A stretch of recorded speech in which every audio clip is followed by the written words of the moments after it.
I am Sureka, JJ College of Arts and Science, Pudukkottai. I am going to talk you about the topic communication. The word communication has been derived from the Latin word communis, which means common. So, communication is the process of sharing facts, ideas, and opinions in common.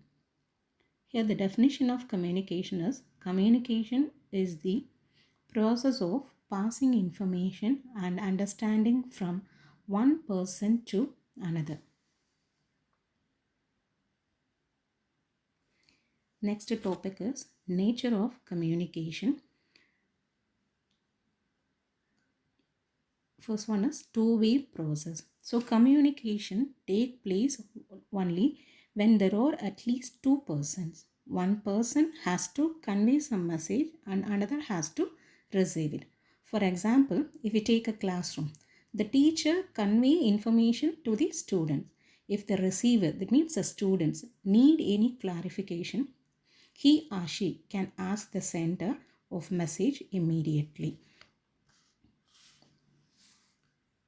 Second one is knowledge of language.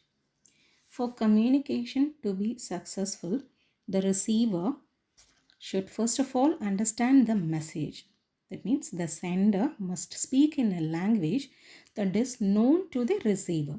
For example, if the receiver cannot understand English and the sender of message conveys his ideas in English, the communication will be a failure. Then third one is meeting of minds necessary. The receiver must understand the message in the way the sender wants him to understand. For this, consensus is required.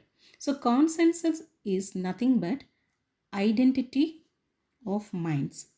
If weekly target announced by the supervisor is misunderstood by the worker as monthly target, means there is lack of consensus. Next is the message must have substance. The message has substance only if the receiver shows interest in the subject matter. That means the sender of message must have something really worthwhile for the receiver. For example, if certain botanical names are explained to a student learning commerce, he may not show any interest because it is irrelevant for the students. So the next is communications may be made through gestures as well. Means communication need not necessarily be made orally or in writing. Certain gestures or actions may also convey one willingness or understanding of a given problem. For example, nodding of heads, rolling of eyes, movement of lips, etc. are some of the gestures normally used to convey certain ideas. Next is communication is all pervasive. Communication is omnipresent. It is found in all levels of management. The top management conveys information to the middle management and vice versa. Similarly, the middle management conveys information to the supervisory staff and vice versa. So there is flow of communication in all directions in a workplace.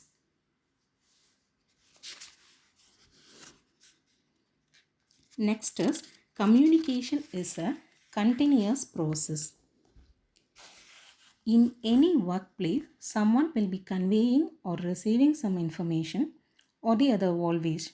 Sharing or exchanging information is an ongoing activity. As long as there is work, personal, official or unofficial, there will be a communication. The last one is communications may be formal or informal. Formal communication follows the hierarchy, the official channel established there. For example, if a worker wants to convey any information to the production manager, means he can do so only through the foreman. He cannot bypass the foreman and have direct contact with the production manager. But in informal communication does not follow the official channels. It allows any individual to convey information to anybody else freely without having to bother about the hierarchy. So those are all the nature of communications. Now we move on to the importance of communication. So the first point of importance of communication is helps in planning. Communication helps to prepare better plans for the enterprise. So the views and suggestions of the employees or clients or suppliers, etc., are received and the same are incorporated in the enterprise plans.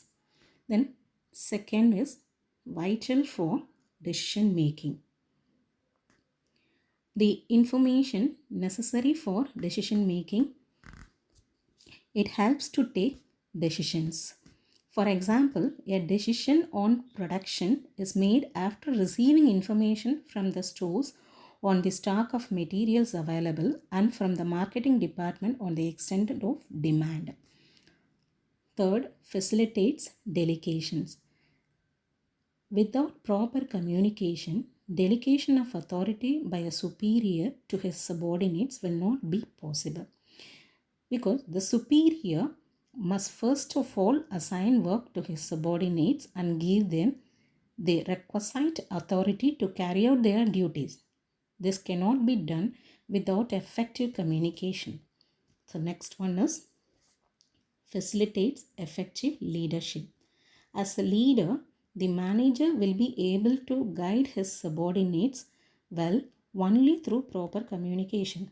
When the subordinates have work related problems, they have to necessarily approach their superior for assistance. If the manager is a man of few words, he will not be able to offer much help. Next point is help to motivate. Assignment of work and delegation of authority alone will not be enough to get things done by the subordinates. So the employees need to be constantly motivated to perform well. It is the duty of the manager to induce and instigate their subordinate to do their best. So this will not be possible without proper communication.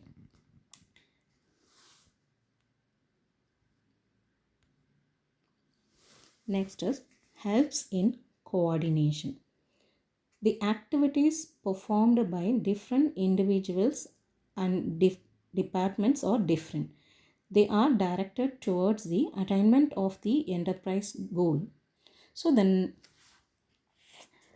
it is therefore necessary that there must be a proper link between all such activities. So the necessary link is provided by coordination. So coordination is not possible without cooperation. So to secure coordination and cooperation, there must be proper communication relationship between the different individuals and the departments. So the next importance of communication is aid to job satisfaction. If a subordinate gets proper guidance from his superior, he is able to contact his superior in times of need.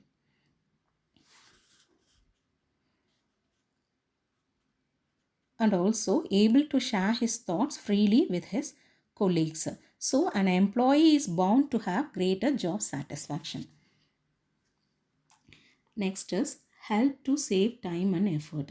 It is possible to save time and effort by using effective means of communication. For example, if the general manager of the concern wants to announce a decision to all the employees, he can just send a circular. The same may also be displayed in the notice board. Next one, aid to public relations.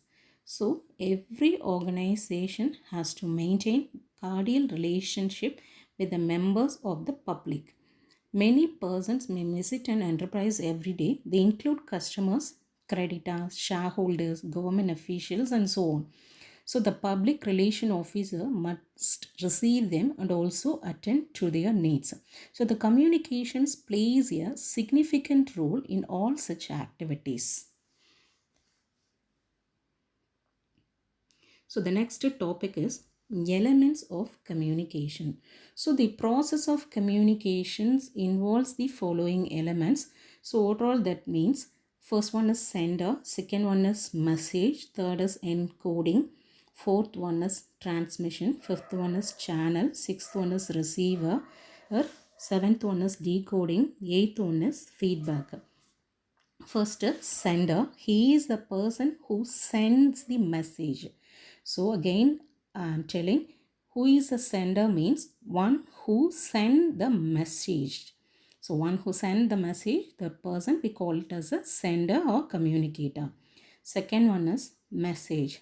It is the subject matter of communication. That means what you want to convey to others. It may consist of certain facts, ideas or opinions, etc. Third one is encoding. It is the practice of translating the message into suitable sign, symbols, etc. for the purpose of transmissions. Then fourth one is transmission. So transmission means it is the act of sending the message. So transmission means it is the act of sending the message. Then fifth one is channel. It is the medium through which the message is sent to the receiver. The channel may be formal or informal, but the method of communications may be oral or written, whatever may be. So what type of medium you are going to be used to send a message, that is the channel. So next is receiver or communicatee. He is the person who receives the message. So those who receive a message, we call that a person as a receiver or communicatee. So next one is decoding. It is the act of converting the signs, symbols into meaningful statements. The last one is feedback. So it is the reaction or response or reply by the receiver. So the communication process is complete when the sender gets feedback from the receiver. Thank you.